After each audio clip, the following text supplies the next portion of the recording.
welcome to this temporary virtual gathering space. I'm really grateful to be here and that you've chosen to join us today. My name is Hannah Keating, and I'm the Associate Curator Public Programs here at the Robert McLaughlin Gallery. We're so excited to host this conversation with Missy LeBlanc, curator of Taskoch pipon kona, nipa muskoseya, nepin pesim pimachihew. Like the winter snow kills the grass, the summer sun revives it. And joining her, Susan Blight, whose work is in the exhibition. The show is up right now at the RMG, and it will be on view until April 17th. The Robert McLaughlin Gallery is on the treaty lands of the Mississaugas of Scugog Island First Nation. This land has been the traditional territory of the Michisaagig Nishnabeg since 1700. Before that time, it was stewarded by various communities belonging to the Haudenosaunee and Wendat confederacies. This area, covered under the Williams Treaties and the Dish with One Spoon Wampum, continues to be home to many Indigenous people from across Turtle Island. And as a settler, I'm grateful for the opportunity to learn and work on this land. I also recognize the continuing impacts of colonialism and our responsibility to redress the ways this has shaped our organization. The RMG is committed to working to address social and structural inequities and to centering Indigenous voices in the gallery.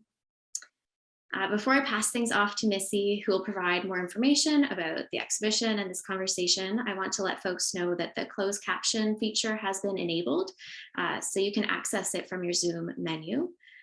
Should you encounter any technical issues of any kind, please send me a message in the chat, and the RMG team will do our best to support your participation in this conversation today.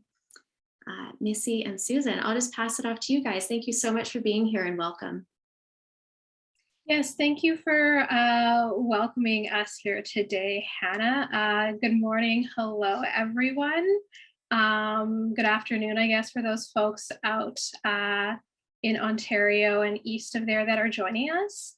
My name is Missy LeBlanc. I am a Métis, Nehiyaw, and Polish curator, researcher, and writer, currently based across the prairies. I am currently the curatorial resident at Truck Contemporary Art in Mohkinstsis, Calgary.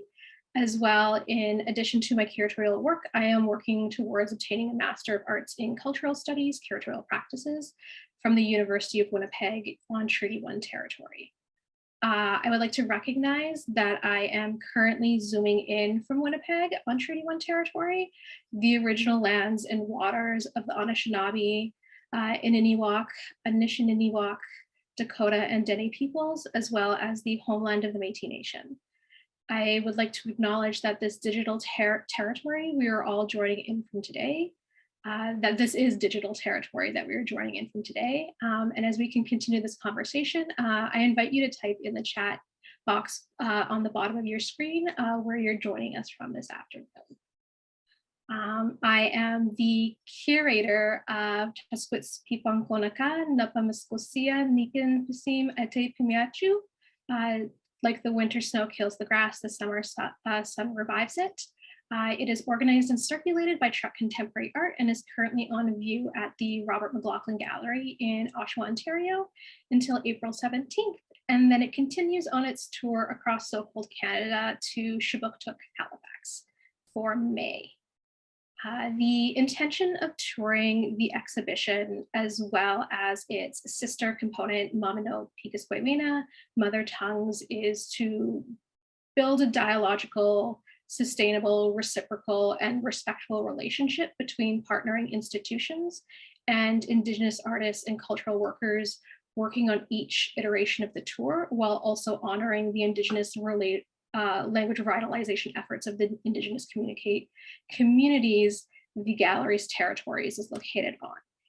Each location that the tour is going to is found within the territories of one of the languages of each of the artists in the exhibition.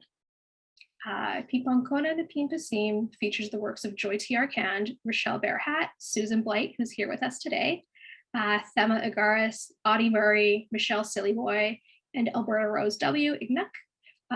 These 7 artists created work in their ancestral language, with each language spoken in one of the major geographic regions of what is now known as Canada. The exhibition celebrates and centers Indigenous languages and ways of knowing. This exhibition aims to address and initiate a discussion on how Indigenous languages intertwine with Indigenous epistemologies and how the dormancy and extinction of Indigenous languages leads to a hindrance of cultural knowledge. Bringing together emerging and established Indigenous artists based in so-called Canada, the aim of this exhibition, another aim of the exhibition, was to give space back to these artists whose practices deal with Indigenous languages in each of their visibilities, vulnerabilities, and regional voices. Finally, with that all being said, finally, I would like to thank our funders for this exhibition, the Canada Council of the Arts, as well as the Ontario Trillium Foundation for the support of this project, as well as the sister component.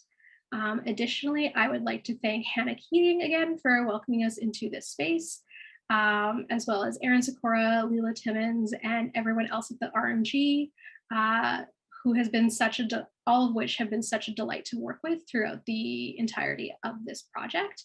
And I really appreciate all of you taking, deep care of this exhibitions and the intentions within.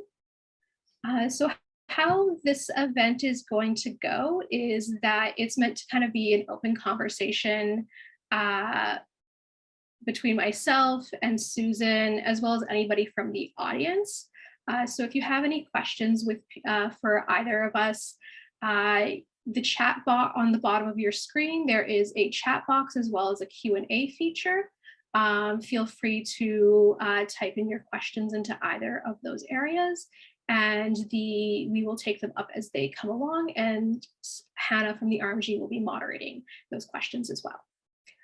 If you do have any technical issues, please also let us know by typing into the chat box, and someone from the RMG will be happy to support you. Lastly, I would like to note that for accessibility reasons, if you need the option of a live transcription, that is just on the bottom right corner of your screen. With that being said, I would like to introduce Susan Blight, one of the artists in the exhibition.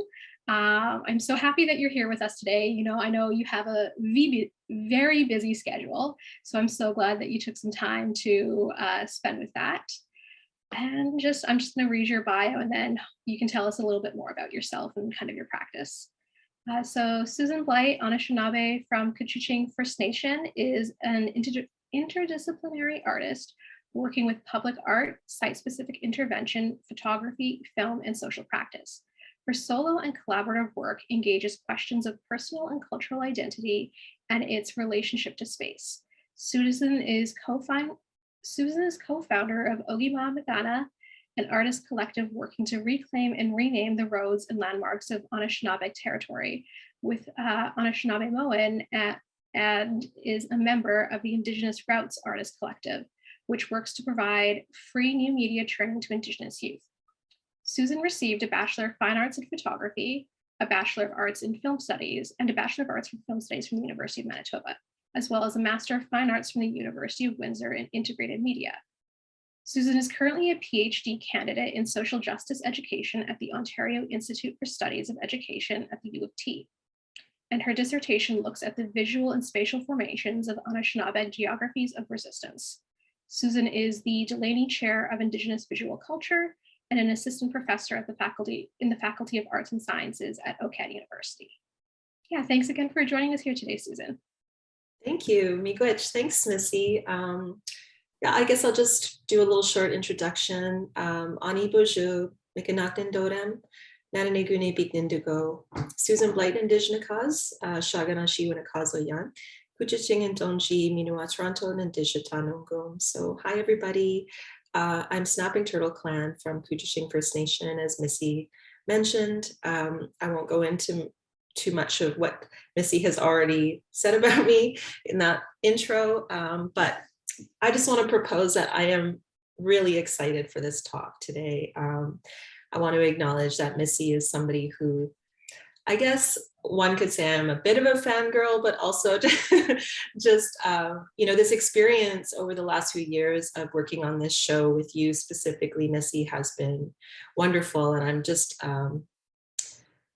very grateful for your work in the world and the work that your work does in the world. So thank you for the invitation. Thank you to the gallery, Robert McLaughlin Gallery, Hannah and Aaron, as well as the folks, everybody who works at the gallery, including the folks who clean the gallery. That is a form of care for our work as well. So that is appreciated.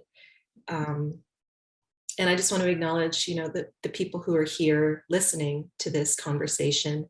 We have some beautiful folks in the audience, including Colinda, who's a wonderful educator, really doing really important work as well. So thanks, everybody. As Missy mentioned, my practice is quite interdisciplinary. I'm an artist, a visual artist, as well as a teacher and a writer and a researcher. And with my specific interests, I guess, are in decolonization, anti-colonial and anti-imperial thought, Anishinaabeg epistemologies, Indigenous resistance, language revitalization, and land rematriation. So all that to say, everything that I do in that interdisciplinary practice works towards those, I wouldn't say they're goals, but I guess those means, of trying to figure out a way forward that that is reciprocal and just and liberating, So yeah, that's just a little bit about me. I don't know if you have other questions, Missy. I have a few prepared questions, but just thank you so much for those sweet words that you said about me. Also a big fan of your work, so the feeling is very mutual. So kind of to start us off today, your work in the exhibition on the occasion of Our Small Gatherings is an ongoing series of hooked rugs that resemble the blue iMessage text bubble. The work itself is referencing how Anishinaabe is shared through technology, but also it also points to an Indigenous future where Indigenous languages are used as casually as English. And I'm wondering if you can tell us more about that future you imagine. It seems like a very lovely place that I would like to be a part of.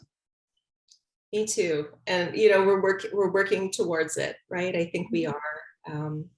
One of the things, so I've been studying my language, Anishinaabe, which is the language, for those that don't know, it's the language of the Anishinaabe people.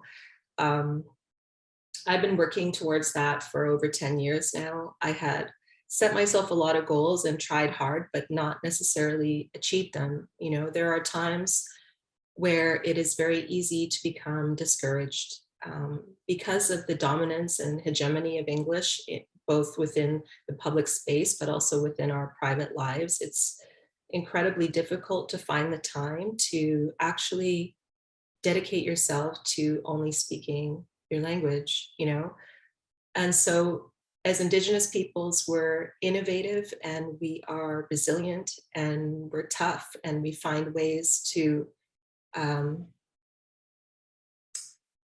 work towards the things that are important to us. And so I do have language elders who I text in Anishinaabe with.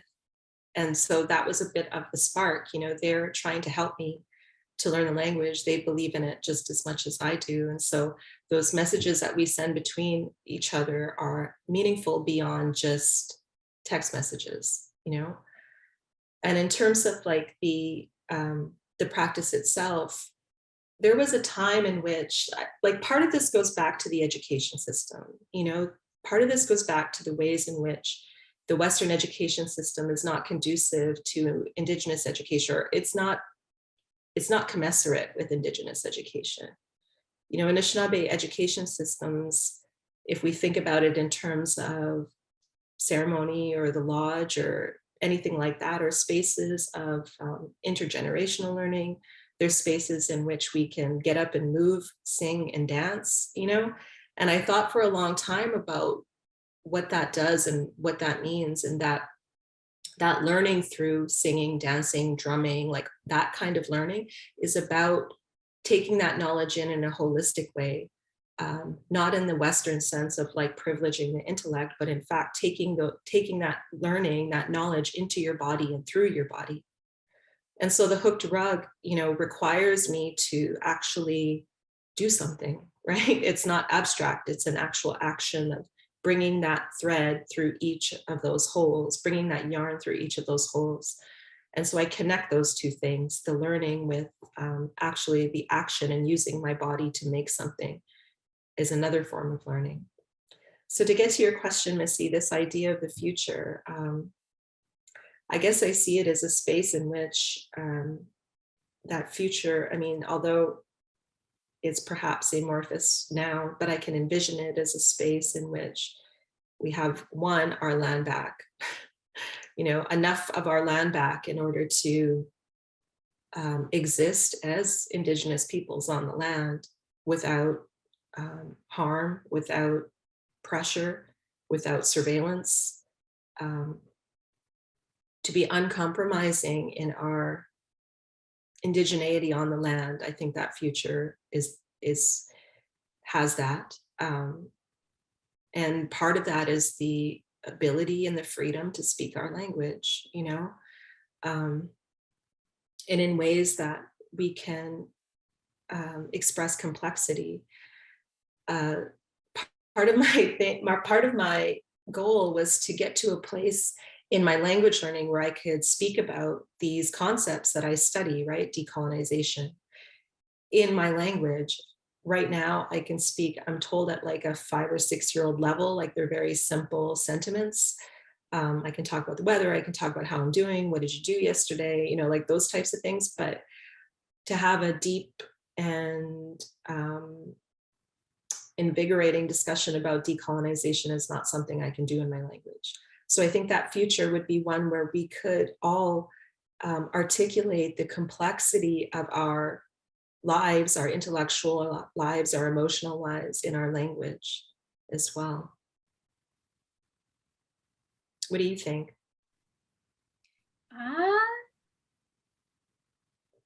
I agree. I think that's like, it's a future that I want. And I think, you know, the only way that we're going to be able to get there, to be able to talk about these concepts, you know, is with land back. So I really appreciate that you brought that up. You know, Indigenous languages they're intertwined with the land. They, you know, they are the world views of our respective cultures and nations, and they're so tied to the land that we've historically lived on. And to be disconnected from that, to be ruptured, to be torn, you know, we will never, at least I feel that it's really hard to ever really understand the depth of the language and what it really means without having that connection to the land. And I think, you know, I hope for one day to be back to be in a place where, like you said, we can live in an uncompromising way, just as Indigenous people, and we could be able to talk about the complexities of our lives in our languages, and not this imperial language that has been forced upon us. So yeah, so I really appreciate what you had to say. I also really, you know, when you were saying that to like taking the knowledge back into the body with kind of the actions of the hooked rug, and learning through action, that really kind of hit home for me in a way, because I always feel like I always start up a beginner Cree class every couple of months. I don't really stick to it. It's hard. It's hard when I, you know, don't have access to fluent speakers in my life to communicate with every day. But it's also with living with other aspects of colonialism. It's really hard. It's a decision that you have to make to prioritize it. And that's not something that I have prioritized. It's kind of when I fit it into when I can fit it into my life. But kind of going back to this body, it's like I feel like every time that I speak it, I can feel like it's in there, and I can spend so much time with like trying to learn phonetic pronunciations, looking at charts and things like that. And it's like, even though my lazy English tongue finds it really hard to do, I can feel it coming out, and it's like it is this embodied, you know, it's embodied, it's within us. Yeah, completely. I agree with that. It is in there, right? And one of the things that was a really important, what you said made me think of it. One of the important teachings that I received was from Anton Treuer. And just to preface this by saying, like, I think you're absolutely right. The people that I know who have become fluent speakers, with Anishinaabe as a second language, English being their first, those folks did nothing else, right? They only studied the language and maybe worked or something, but like they did not have, like, you have to actually give up a lot in order to do it, which is very hard for us as people, who come from communities that have been systematically impoverished for over 150 years. That's a hard thing to do. But one of the most important teachings that I received was from Anton Treuer, who's pretty well known for Anishinaabe language revitalization efforts. He's also someone who became fluent as a second, Anishinaabe woman as a second language. But one of the things that he said was about tobacco, and it seems simple, but it really, it was very profound for me. And he said, when you're struggling, like, to offer tobacco and to ask the spirits to help you. And I was like, why did I not do that? Like, why did I privilege the intellect as opposed to the spirit in my pursuing of the language? And so I always remind myself that just as you said, that the language is there. I have it. And I also have helpers. I have the ability to reach out and ask for help when I need it. So yeah. Yeah, no, thank you for that. I think that's a really lovely teaching. And like you said, it seems so simple, but it's not something I get, like that's why we have knowledge keepers and elders to pass these teachings down to us, right? So alongside you in this exhibition, there are the works of 6 other artists who've created work in their ancestral language, and it's traveling all across this exhibition, and the sister project is traveling across so-called Canada.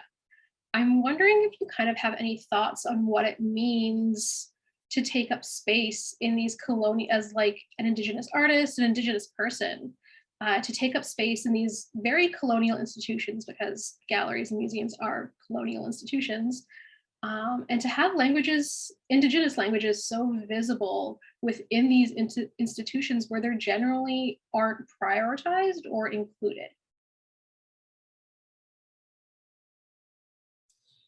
Yeah, and in a lot of ways, I think this question is one of the ones that is of paramount importance. I think it's imperative for us as Indigenous artists to understand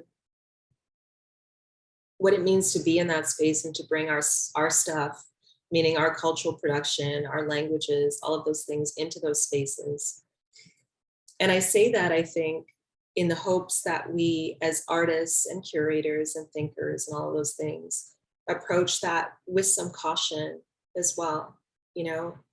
As folks who come from communities that have been left out of those spaces until very, very recently, as folks who come from lands from which resources were plundered in order to fund these art collections and those types of things, like, it can be attractive to be invited into those spaces, and be like, wow, we're here, we have a seat at the table now. But if the table is bad, if it's not a good table, we have to really grapple with why we're there and what our intention is while we're there. And so what I would say about that is that we are actually coming to these opportunities where these colonial institutions have offered us space with some power, and that power exists in our cultural production and in our thought. and in our intellectual contributions to the culture right now, you know. As Indigenous artists, nobody can do what we do. And that's because what our art and our cultural production and our curatorial practices have within them is not just ours, right? We are bringing ancestral knowledge into these spaces. What we've learned and what we make is informed by thousands of years of survival, survivance, resistance, and brilliance. And so I think we should hold on to that as a source of our own power. And what that means is to,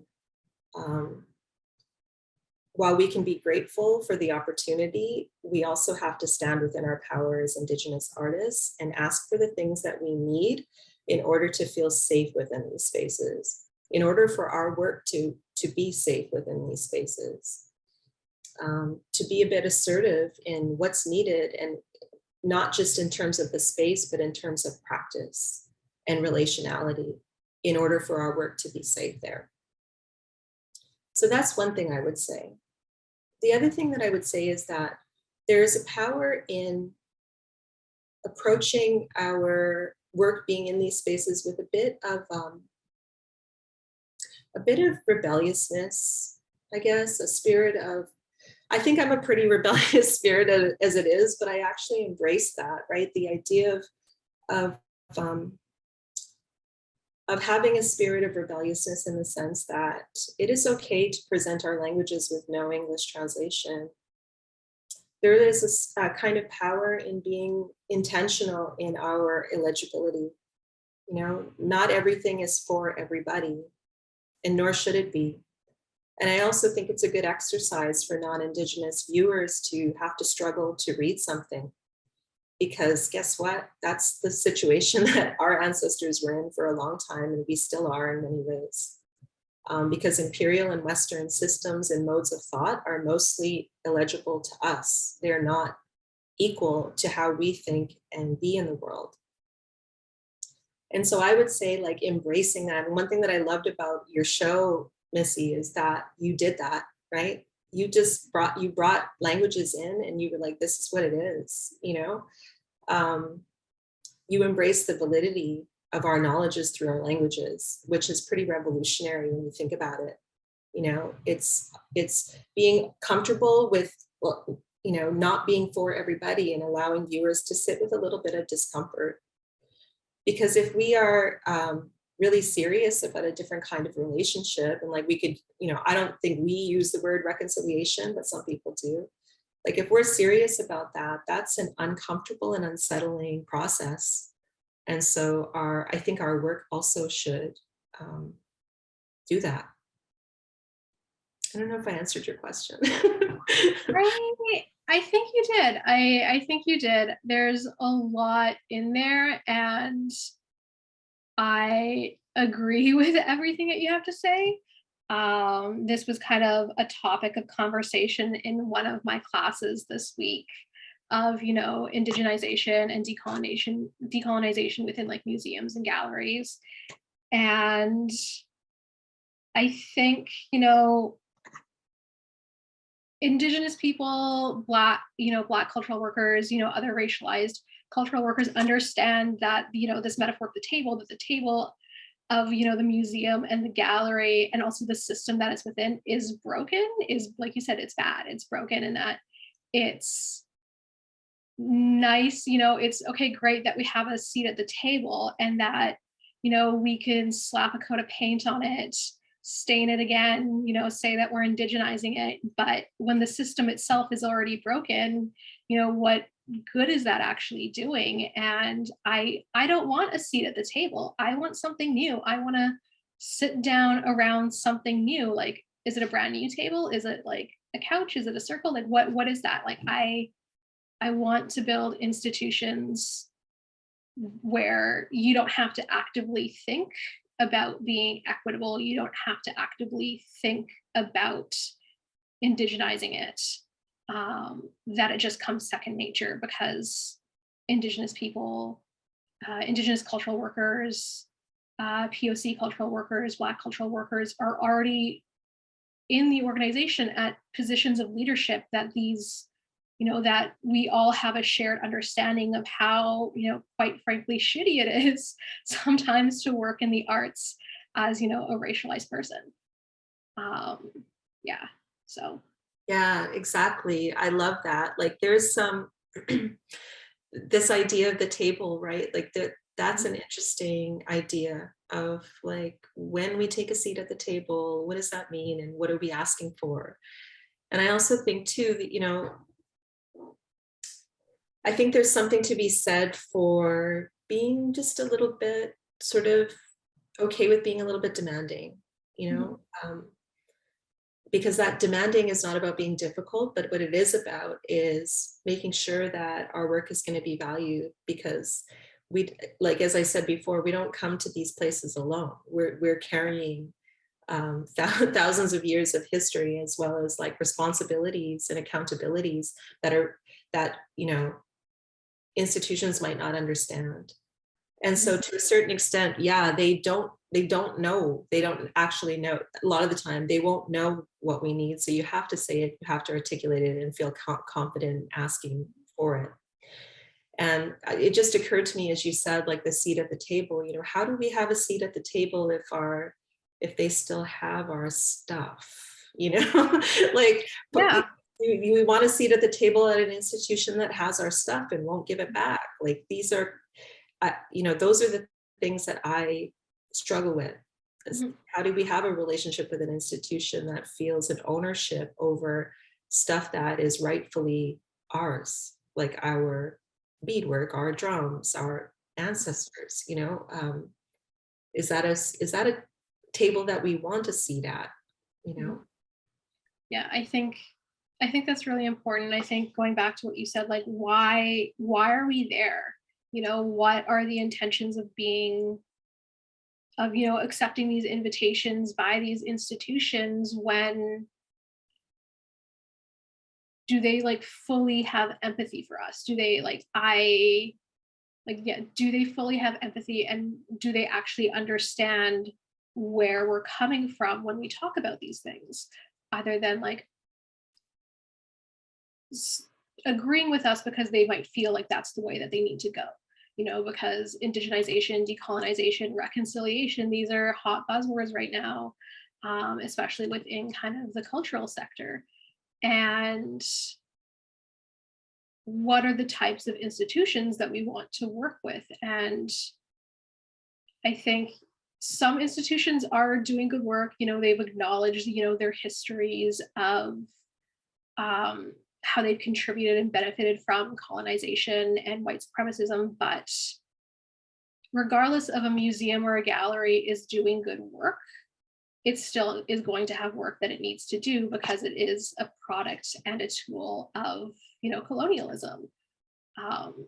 So you can praise them while still critiquing them. It's not a call out, it's a call in, which is, a form of community care. It's a form of care and intimacy to call people in and to call organizations and institutions in, because, as much as I want to say burn everything to the ground and start new, I know realistically that can't happen. We still need funding. We still live within a capitalist system, and things cost money.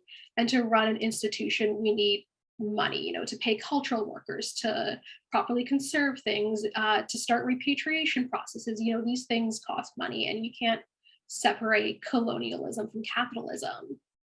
And these institutions are tools of all of that. I don't know where my thought with this is going, other than it's can't burn it to the ground. Although I wish in the future, where we speak our languages as casually as English, maybe they are burned to the ground, and maybe something new has already started. Yeah, I was following you. You.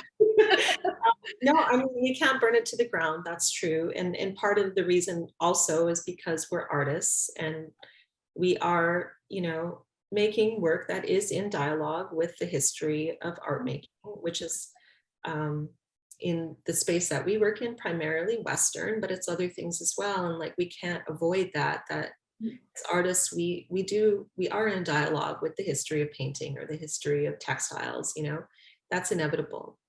But that said, you know, as you were talking, it occurred to me as well, like how deep it goes, how deep the effects of terra nullius and the doctrine of discovery go. Like this is, these two ideas are things that Canada bases its legitimacy on. And so we cannot avoid the fact that terra nullius and the doctrine of discovery also inform the ways in which galleries and institutions writ large deal with Indigenous peoples and Indigenous stuff. You know, so if an institution is serious about changing the relationship, you got to start to grapple with that. Why, you know, why do you have our stuff? You have our stuff because you don't actually see us as the same as human beings. You know, you don't see our cultural production as having the same value. You don't understand it on its own terms. You don't understand that a drum has a spirit, you know? So then this goes back to terra nullius and the doctrine of discovery. Yeah.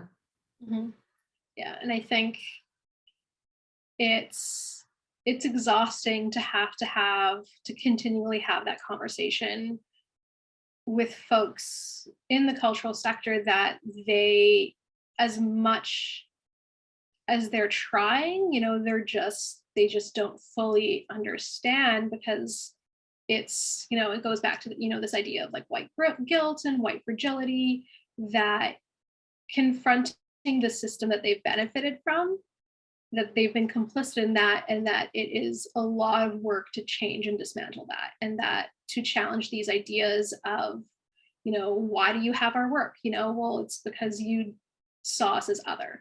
You know, we were lower on in a hierarchy. It was like this imposition of a hierarchical system, and we have been placed lower than you.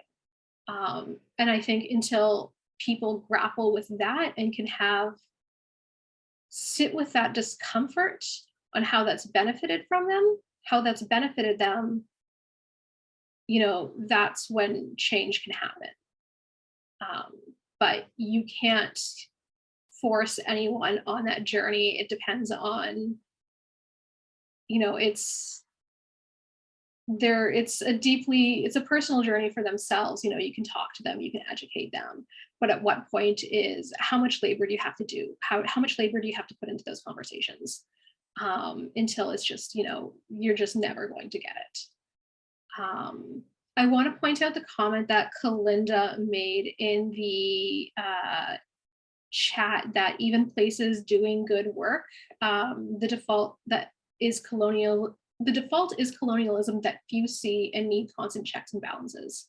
So yeah, even if I completely agree, if an organization is doing good work, they still need to be checked in, and we still need to have these conversations. And those are the organizations that are going, in my view, are going to be more receptive to these conversations. You know, they've already acknowledged their place within this history, and they're already doing the work to figure out how they can be anti-colonial or thinking about those thoughts. And those are the organizations that I want to work with, because they're already on this road. You know, they're going to be more receptive to, you know, when I say I don't want to provide translations to the artworks or to any of the words, or when I'm writing an essay and I put in, you know, an Indigenous, you know, a Cree word or a Michif word, and, you know, fighting with the editors or the institution of like, oh, we should provide a translation. It's like, well, you could actually Google that.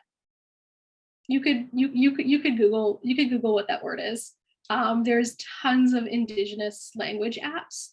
So if, you know, Indigenous people that didn't grow up with their ancestral language as their first language and are learning it as a second language have to do so much work and labor to learn it, that, you know, non-Indigenous people can take a few moments of their day to Google that one word in the essay that they're trying to figure out what it is.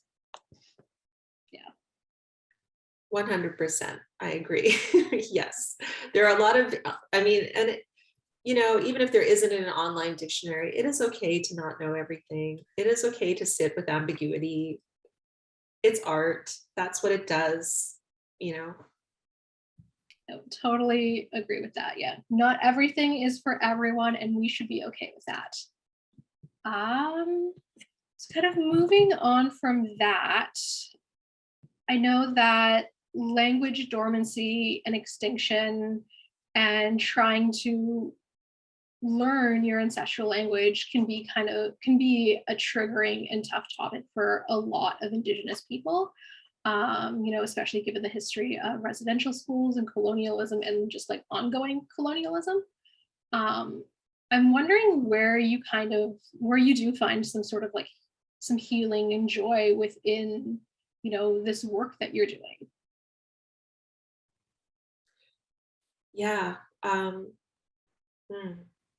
will start by acknowledging that you're right. Like this is a source of, and it can be a source of a lot of shame, for Indigenous folks. It can also be a very humbling experience,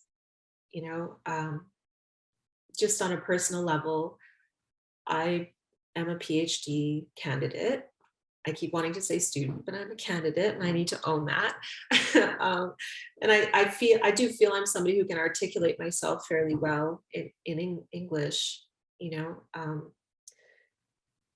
This person that I'm dating right now, he always says, "Oh, that's $1,000 word." When and I don't actually notice I'm doing it. I've just read a lot of books, and but when it comes to my language, like I said before, I can only really express myself in very simple ways. And so in that way, it's very humbling, and I'm wrong a lot of the time, and people will correct me. And I have to be comfortable with being wrong, comfortable with, I guess in a way, metaphorically going back to being a person in grade 1 or 2, because that's where I'm at with my language. So I do want to acknowledge, and it goes even deeper than that it can be a source of shame to not know your language. Now, of course, like I would love for us all to reject that and to embrace the fact that this is something we all should have known. Okay, like this is something we all should have had. It is rightfully ours, these languages. And the fact that we don't know that, that's messed up. It's messed up, period. You mentioned rupture, Missy, and colonization represents a profound rupture for Indigenous peoples. A rupture is a rip, right? It's a tearing, it's separating things. And so it's like this incredibly violent process and structure. So with that in mind, I think the healing for me comes with the idea that I can connect with my grandparents. My grandparents passed on, my grandmother first, and then my grandfather passed on, I think it was 10 years ago now. 11 years ago now. And so for me, the healing is contained within that connection. They were the last fluent speakers in our family. Like my family all speaks a little bit of Anishinaabe moment. And we actually intersperse it a lot with English, so it is. But my grandparents spoke it like in the home, conversationally. I remember growing up hearing them. So that my pursuit of the language connects me to them, and it's a commitment. For me, I mentioned that spirit of rebelliousness, but it's that too. It's a commitment to carrying what my grandfather and my grandmother gave me into the future. It's a commitment to them to say, I respect and appreciate what you gave to me and who we are and how I was raised. But it's also that spirit of rebelliousness of saying, I'm not going to allow colonialism to continue to take something from me that is rightfully mine, rightfully ours. And that I'm going to do my best to fight and struggle and battle and all of those things to reconnect what has been severed. And it's a way of saying, like, you have not broken the spirit of the Anishinaabe people. And there's a lot of ways we do that, and a lot of ways we say it, and a lot of ways we express it. But that's one way for me. It's, it's my way of fighting back, I guess, as well, of not allowing myself to be colonized any further. Because, and all that to say, because within my language is some really deep knowledge about how to be in the world as an Anishinaabe person. Anishinaabe people are spiritually based people. We don't, our lives are not shallow. We are meant to make meaning out of our experiences and out of this life. And we wake up every day with that intention to make meaning. And so I'm in 2022, coming out of a global pandemic, but with this long history of both, yes, colonization, but also way before that, of survival and brilliance and all of those, and creativity and love and all of that stuff.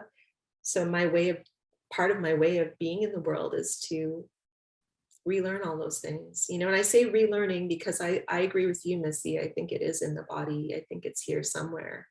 So it's a matter of sort of clearing away a lot of stuff in order for it to emerge as well, but putting in the practice, because all of these things that I'm talking about, like these sort of like Anishinaabe philosophies and epistemologies and ontologies, really, like all of that stuff is also a practice. Our spiritual beliefs are not just beliefs abstractly, but actual practices.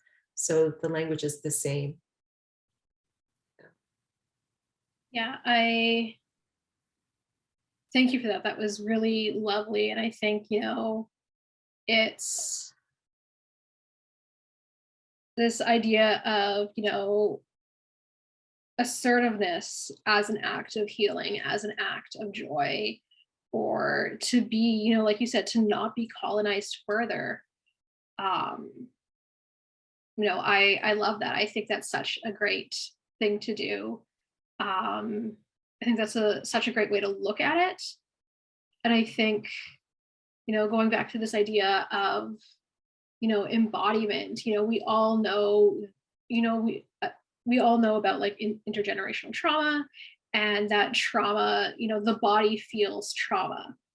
But, I feel like as we're reconnecting, relearning, spending more time within our own, epistemologies and ontologies, and within our nations and people, we can heal that trauma. We can heal that embodiment of the trauma. Learning a language, learning our languages is one way to heal that like what has fundamentally altered us, and to kind of move forward. Mm-hmm. Yeah, and it also, I think, for myself, I'm only speaking for myself, but it helped me to understand. It helped me to answer a lot of questions. These are really confusing times, and especially they're confusing for Indigenous people because it's, in many ways, these systems, these institutions, like all of these things are not conducive to being who we are. The ways in which we don't have access to land, the ways we don't have access to ceremonies and all those types of things. Like, one of the things that my language learning did for me was to help me it gave me tools really to make meaning out of my time here, and to understand what it means to be Anishinaabe in 2022. Our languages and our ways are so adaptive and so innovative and profound. Yeah. I think there was a question in the chat. I don't know. Yeah, I think that kind of also ties into this a bit. So Erin Sakura is asking how we both see the imposition of colonial time as affecting language loss and learning. And how can we make time for this deeply laborious and oftentimes emotional work while living and working under colonial capitalism? Yeah, I think I have a lot of thoughts on this. I don't know, Susan, do you want to go, or do you want me to kind of? You can start. Yeah, so generally, so if you know me personally, you know that I say a lot that time is fake. Um, and it's like I do understand that the passage of time going from one moment to the next, you know, seasons changing, is we get older, that is a very real thing. But time is fake, colonial time is fake. This, you know, watching every second of the day, counting you know, our when we're at work, you know, we have to be at work for 8 hours, 6 hours. You know, our breaks are timed this very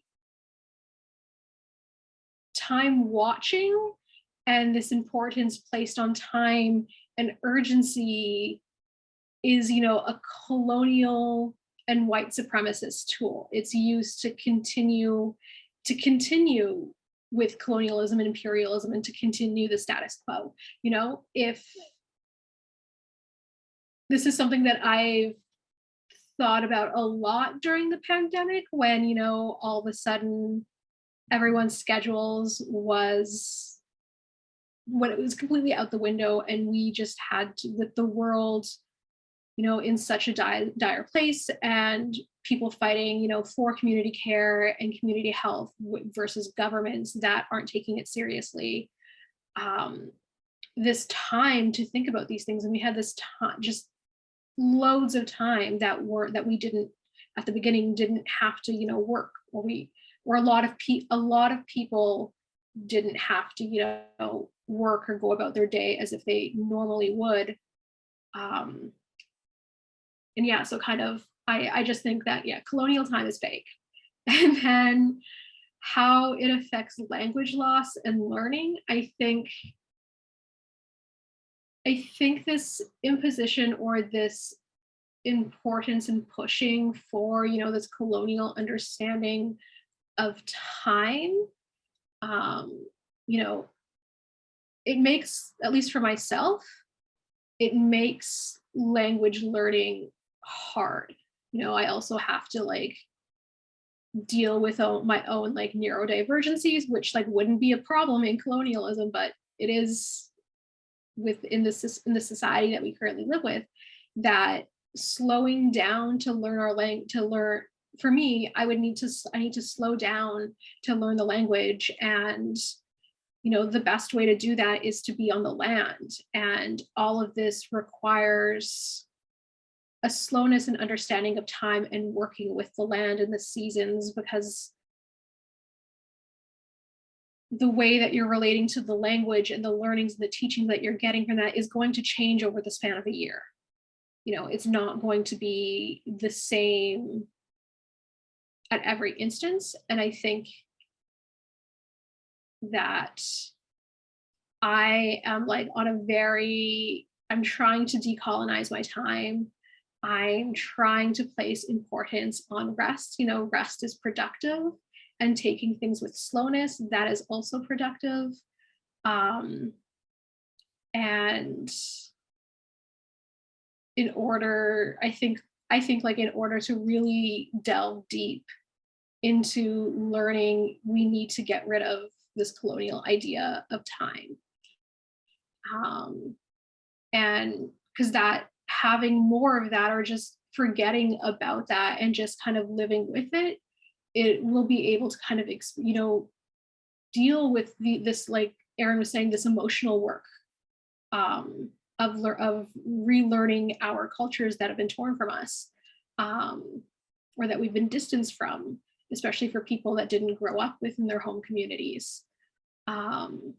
And it's also just laborious and tiring to deal and to live within a colonial, neoliberal, capitalist system that is at odds with all of this.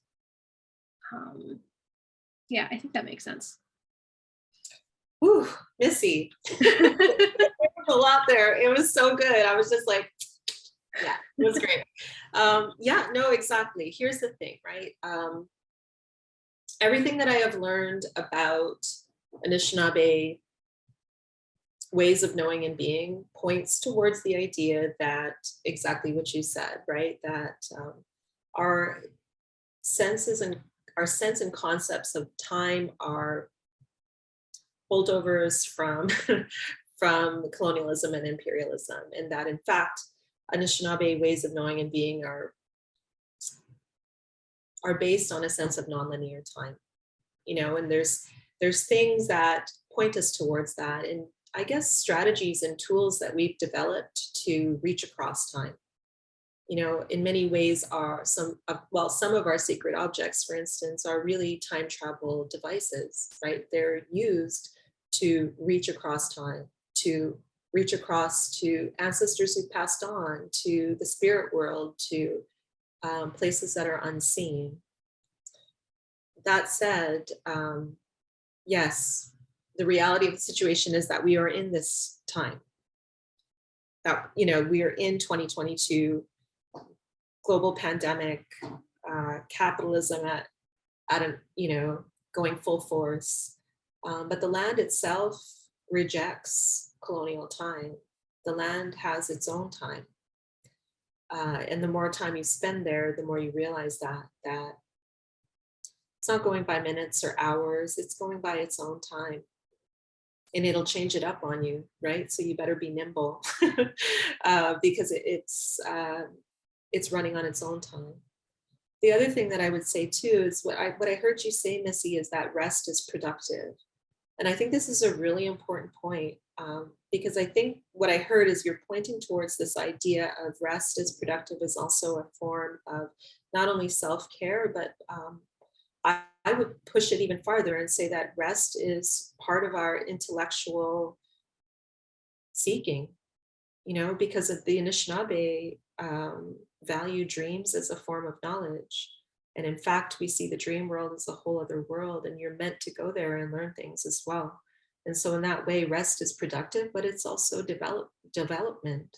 It's intellectually and spiritually required in order to be in this world, and so all of that to say that I've embraced a sense of nonlinear time, and this is important because it is very easy to get discouraged, at the very least, and beaten down by a sense of loss. I think through most of my life as both a child and an adult, I've always had this sense of foreboding about time. I felt like time was stealing something from me. And when we think about language revitalization, we think in terms of this language is disappearing. We have this many speakers left. It's only going to last this many generations, but that's all based on a sense of colonial time. Now, that's not to say there isn't an urgency in learning and speaking our languages, but what it is to say is that it's always going to be here. We can think about nonlinear time as something that's here to help us as well, like a concept of nonlinear time. Because if we allow our sense of loss and its relationship to time to discourage us and beat us down and not use it, in fact, to reinvigorate a fighting spirit, then we've already lost. So my sense of this, to answer Erin's question, is that we have to start turning towards our own philosophies, our own epistemologies in how we actually are in the world in order to not become discouraged or emotionally beaten down by how much loss has occurred, how much time has passed, how much we're losing in the moment. Yeah, I'm not sure if that makes sense. I had a thought. After you said those things, Missy, I was like, oh my God, I've got it. I think it makes sense. I was definitely following you there. And I think this, colonial when you were saying this colonial understanding of time is giving us, it's imposing a different sense of urgency when languages are disappearing and speakers are passing away, that this, although it is urgent, I think the understanding of urgency is different. You know, Kalinda also mentioned that in the chat, that like her understanding of urgency is very different from like colonial employer. And I think a colonial understanding of urgency, which is urgency as a tool of white supremacism, and like my understanding of urgency, or an Indigenous understanding of urgency to do the work that needs to get done to save things that are being stolen from us because of colonization, you know, are two very different concepts of urgency. And it just really reminded me of this statistic from Stats Canada that I read early on in the research for this exhibition, that it always comes up again. And when I first read it, I was just like, okay, but then really thinking about it and thinking of like the institution and what is Statistics Canada, why, like, and how they present this information. And the statistic was from the 2016 Canadian census that in the next 100 years, based off of the number of people that said they spoke an Indigenous language, at the end of the night, by 2116, only 3 Indigenous languages in Canada would be alive, would be spoken. Which they mentioned they were Inuktitut, Nehawewen, so Plains Cree, or Anishinaabe. But then they're just, again, at first I read this and it was just like presented as like a fact. It's a statistic, and you're trusting them as, you know, and the trust is there within that organization that they know what they're talking about. But kind of looking at it critically, it's like, well, the assumption is that as Indigenous people, we're not going to learn our languages, like we're not going to be doing this work, and that publishing it in that way and saying that without any sort of caveat of like, but if more people continue to learn at the rate that they're learning now, that might not be the case. Because every year with each census, those numbers of people that say that they speak an Indigenous language either fluently or partially are increasing every time they do it. So, you know, these colonial, they're not expecting us, and they don't really want us to get our languages back, to get our cultures back fully, and to live in this future of, you know, just casual Indigenousness everywhere. Mm-hmm. Yeah, exactly. And like, you have to ask yourself, I mean, this is a question we should be asking ourselves: what is the danger to the colonial system in speaking our languages? What makes that dangerous? Why have they had this concerted effort for 150 years to stop us from speaking our language? You know, this was policy in residential schools and things like that. Like, there is a danger in us speaking our languages, a danger specifically to the colonial system. So at this point, we should ask ourselves why that is, and embrace it. You know, like there's this is about our health and our viability. I guess viability is a weird word. This is about our health and the fact that there's a strength in speaking our languages. Like there is so much knowledge and brilliance contained within those languages that it ultimately represents a threat to the settler colonial state, which I'm all for it, you know. It's just like it's another thing. Let's embrace that. Let's go with it. No, I totally agree with that. Anything that threatens the settler colonial state, we should continue on that path. So kind of moving on from this a bit, just looking at the time, I think this might be our last question. So you and Hayden King, who is a scholar that works out of X University, I believe they're still there, make up the Ogima Mekana Collective. And through this collective, you're making public artworks and site-specific interventions as a way to reclaim space with Anishinaabe. I'm wondering if you have a favorite project that you've worked on under this collective, or if one that was like really special to you. I mean, I like everything that we've done.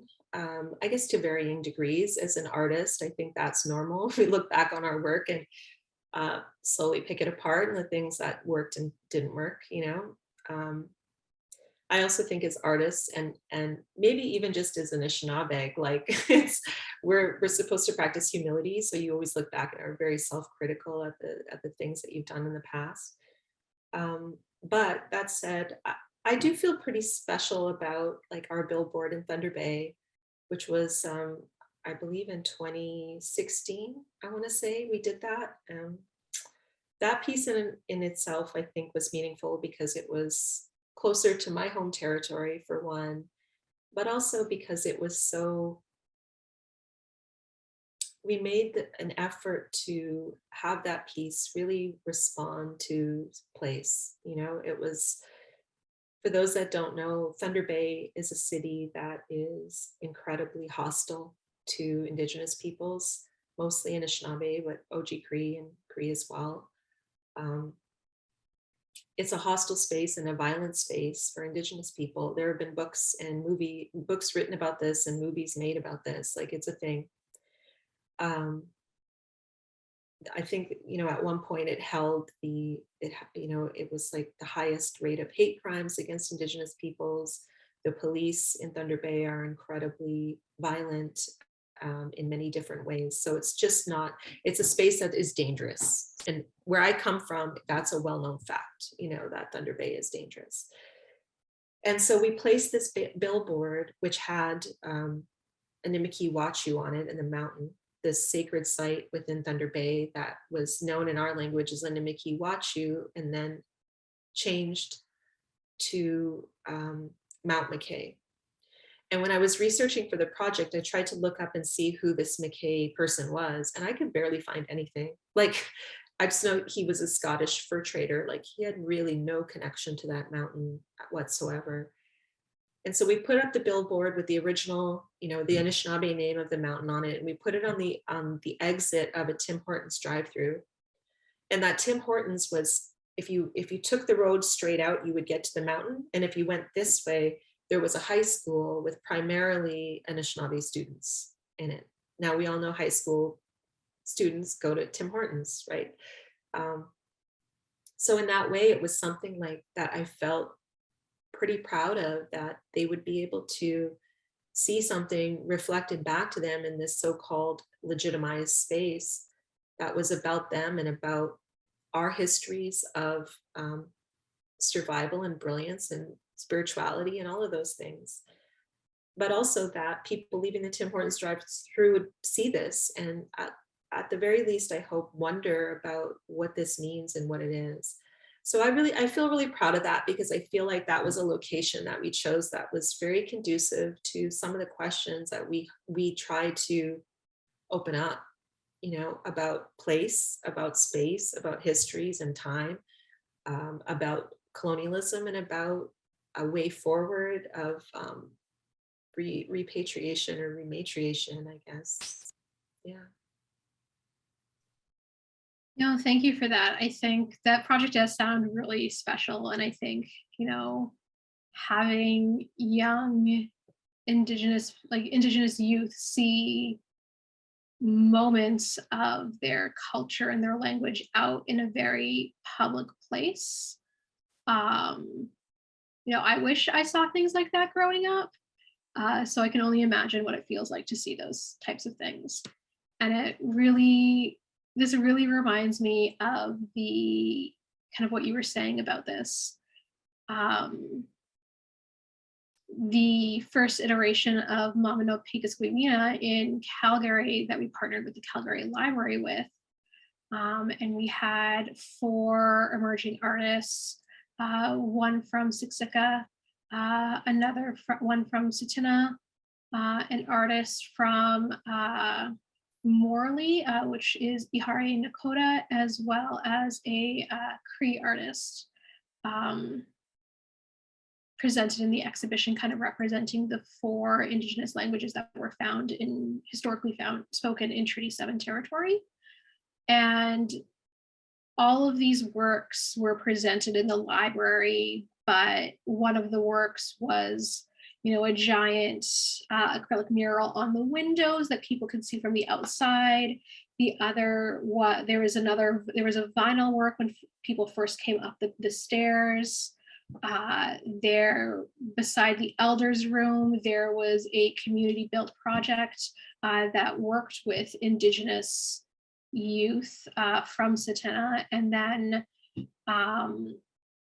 another work that had like an audio component as well as a visual component. And I think what you were saying reminds me of this project, is that when we were taking everything down, the library was letting us know how much people loved it, and that they've never received so many comments on any sort of their public programming before from Indigenous people. And that there were so many Indigenous people that would come up and just comment to staff and volunteers that they were so happy to see, representations of their language within those spaces. And I think, that's kind of one of the most important things that I think has been brought out throughout this entire exhibition. And that was, and project that was, at the center of it is the visibility of Indigenous languages and what that can mean to urban Indigenous people, to have them within these colonial spaces, to let, the assertion that we are on stolen Indigenous lands, the assertion that, we're still here, and, a flag to other Indigenous people that, we're here, we see you. It's, it's good. Yeah.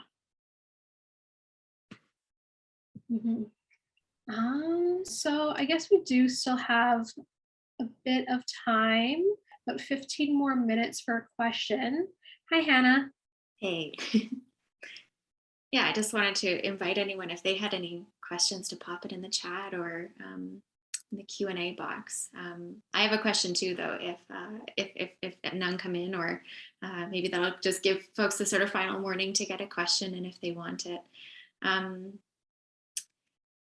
I have a question. It's sort of building off of Erin's question about urgency, which I mean, you both spoke to it so eloquently. And I mean, the whole conversation has just about blown me away every step of the way. So thank you so much for being so generous with sharing your experiences and letting us sort of bear witness to this conversation. But yeah, this idea about time and urgency, it kind of makes me think about one of the possible colonial responses to also this sort of statistic that you shared, that coming from a colonial institution, this like fear about the loss, and a possible colonial response is one in which we record and like preserve. And it makes me think of like a dusty library. And in contrast, when I think about my experience in the exhibition, I feel that each of the works really deeply resist that impulse as an answer to where Indigenous languages are at in Canada, because they're, it's very relational and in some cases ephemeral. Like I think about a text or speaking just language out into a field of people. Those are very much not recording books and documents. And I wondered if you could each speak to why that's so important, and maybe why the works in the show, in particular, if you want to point to any of the pieces that are in the exhibition that kind of do that. I think they all do it. But for anyone who hasn't seen the show maybe, or the pieces in the show, I'd be really keen to hear you talk about it. Just to clarify, Hannah, you're asking how the works of the show resist the need for colonial documentation of languages? Right, yeah, as a response. I think that sense of urgency as it relates to time, also like one of the possible answers is like, let's document everything and like create papers and books. And I think all the works show in different ways alternatives that are very anti-colonial. So yeah. Mhm. I need a few moments to kind of think on that. I'm not sure. Susan, do you have anything to say on that? I think so. Like, I think there is,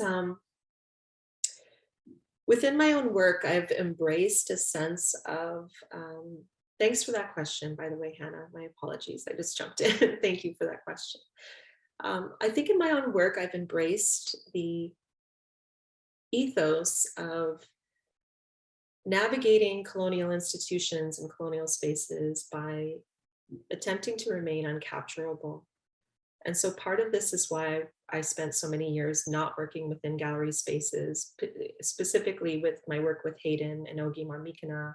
We circumvented, art spaces, traditional or conventional art spaces. And the reason for that is that not only is there, I think, a drive or a desire within colonialism to record, but I think that drive is propelled by a desire to own, because within Western thought, to know is to own, right? In Western thought, knowledge is something that can be owned, whereas in Indigenous thought, it's something that is collectivized and collectively held.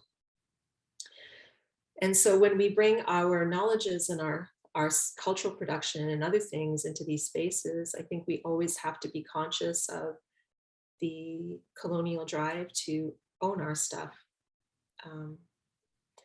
And so for that reason, yeah, this thing about recording and things like that becomes something that we have to be very strategic about.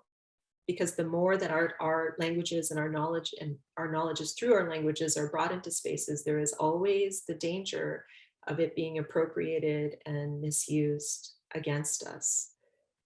And so for that reason, I've always tried to go forward with this ethos of being sort of uncapturable, not to make, I spent a long time not making objects, for instance, or allowing things to be ephemeral, allowing things to exist within nonlinear time. And so to circle back to this idea of urgency and the pieces in the show, I think the pieces in the show I think that they're embracing a kind of uncapturability as well, or at least a sense of unexpectedness, right? A way of learning that is unexpected, and I think more holistic in a lot of ways as well. And I think all of the pieces also sort of embrace the vulnerability of learning, of language learning, and vulnerability itself is powerful. I think within the colonial system, it's seen as a weakness. It's, you're meant to hide it away if you have it. But I kind of see vulnerability as a power. I think in a lot of ways, vulnerability is radical. And it's not to re-victimize ourselves, but in fact, to just say we are fully human, we are human beings, fully human beings. So those are just some of my thoughts. Maybe that gives you something to think on, Missy. Yeah, no, thank you for that. And I think I really appreciate your answer, Susan. Yeah, thank you, Hannah, for this question. I think I'm still trying to wrap my head around this. And I think the reason why is because, this idea of recording languages, there's still a need for that in this day and age, because, a lot of Indigenous language, we need more learners. And because of this Western and colonial education system, that we have to, the way that they say to learn a language, we have to have like a book. We go through the phonetics, and there's a written form, when all of these written forms of languages, of Indigenous languages, are something that came after the fact. There's, first of all, oral languages. And most there's an argument amongst people whether or not how many Indigenous languages had like a proto-written form. And the debate is not settled on that. But I think, so I think I can see it in the sense, and I completely agree, of being like this idea of being uncapturable and being that, and this idea of ownership with capturing and recording these language, it can be a form of ownership. But I think maybe the distinction that's a bit harder for me is like being captured with the self-determined, or being recorded by the Indigenous nation themselves with their own self-determination on how they want to do it, and the types of learning materials that they want to produce. And I think this reminds me of a conversation I had with Tsēmā, another one of the artists in the exhibition, early, before this was still in the planning stages. And the intention with the essay that accompanies this exhibition is that each of the paragraphs of the essay relate back to one of the artists and their work, and then that paragraph was translated into their language. Tsēmā Igharas is from the Tahltan First Nation, which is in the northern interior of what is now British Columbia.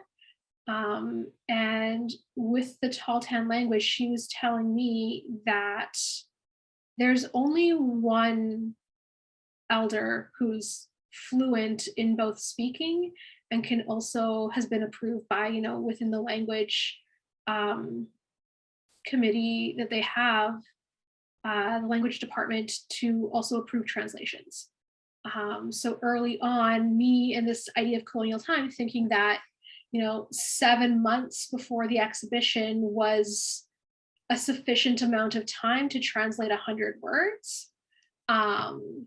And then it came down to the fact that, Them and I had this conversation about, it's just honestly, translation is not a priority for the Tahltan First Nation. They need more speakers. That is their priority. So they will do translation if they have it in their schedule. And the time, but at the time they really did not, and this was not prioritized, which is completely fine and understandable. Not anything bad about that. It's like, and that's respecting the self-determined, like how they want to govern themselves as a sovereign nation, that their priority is getting more language speakers and not translating for people outside of the community. So what ended up happening for the translation is that Tsēmā worked on it. She worked on it with another person from the language department, and it kind of went back and forth the best that she knew how, with how much that she knew about the language, but also, and mixing Roman orthography and Tahltan orthography between it. So that's what's presented. The final iteration of that is what's presented in the publication that accompanies this. But it's kind of this idea that my colonial time frame of 7 months for translation didn't actually take into consideration. It was just based off of my timeline of when the exhibition is going to happen, and thinking like, oh, well, 7 months should be more than enough time. But I didn't actually think about, at the time, the specificity of the Tahltan First Nation and what their prioritization within their capabilities were at that time.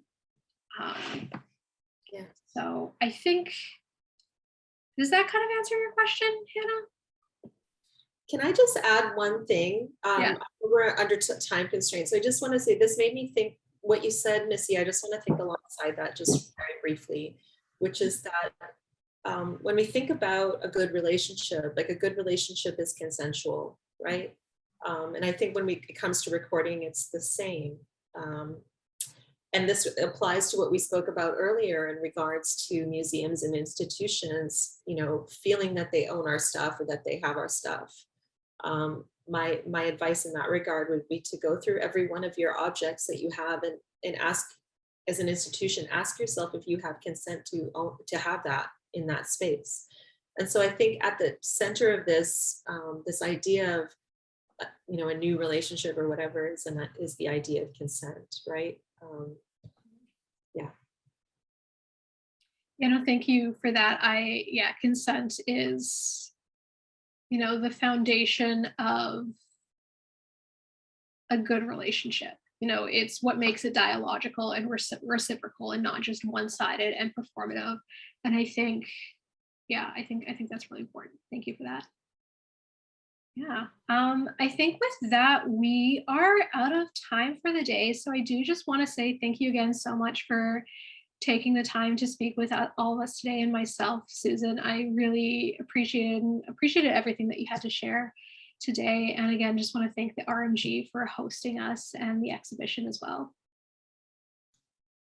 Thank you, Missy. I will talk to you anytime you want to talk to me. It's gone by so fast. It all started with me saying I was a fan of yours, but I'll talk to you anytime you want to talk to me. But thank you so much, Hannah and Aaron and everyone from the gallery and all the folks in the chat and here as well. I see Rayanne Chartrand is here, is like so brilliant.